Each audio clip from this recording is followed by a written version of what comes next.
Welcome to the Black Fang Museum. How long have you been helping people with rare illnesses? Well, ever since I've been practicing medicine, but as a consultant, probably only for a year or two. And this is my office where I do it.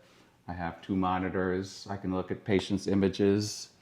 And especially since I've been doing it, I've been coming across many people who have been underdiagnosed with an unusual illness, what that some people call vascular eagle syndrome, but it's related to compression of the jugular vein. Here's a patient that I saw recently that has it, and the jugular vein is this little triangle here between the styloid process and the C1 vertebra.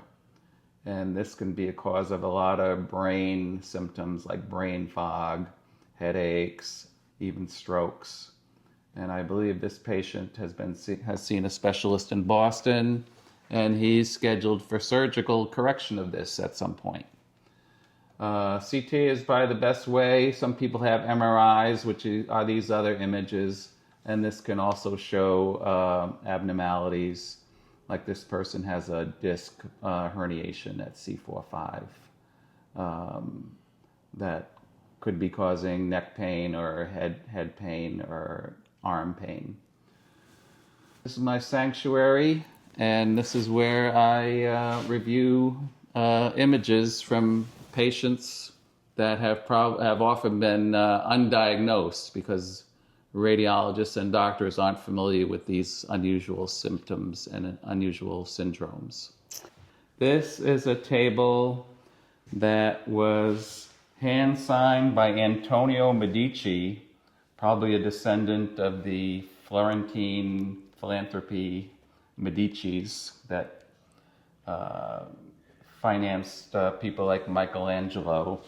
And this is a marble table with inlaid gemstones that took a lot of, I would say, handiwork and fine craftsmanship that you really don't see nowadays. Do you collect this from all over the world? Yeah, this is from Florence, Italy.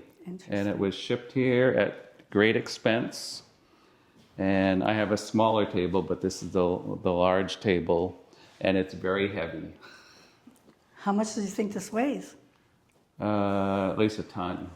It took 8 people to move it in here. This is the Egypt room. I have all this stuff I collected in Egypt.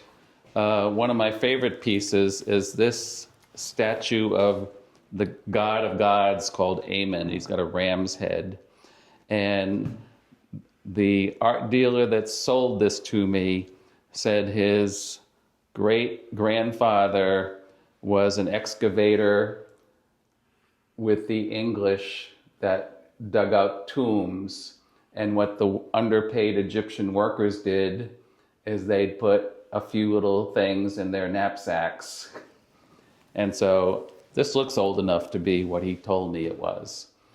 Another one of my favorite things is this apparently 100-year-old papyrus that features the classic Book of the Dead, where a person's heart is weighed against a feather.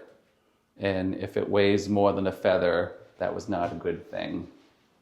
You got taken down into the underworld by this guy, Anubis, which is also right over here.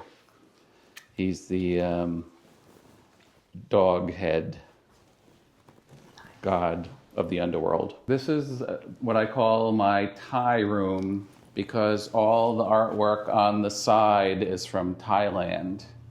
And featured for furniture is a matching 3-piece area of furniture that's from Sorrento, Italy, and it has finely inlaid pieces of wood. This is not painted on, this is all inlaid, and the 3 pieces are matching. Very detailed, fine work that only the Italians could do.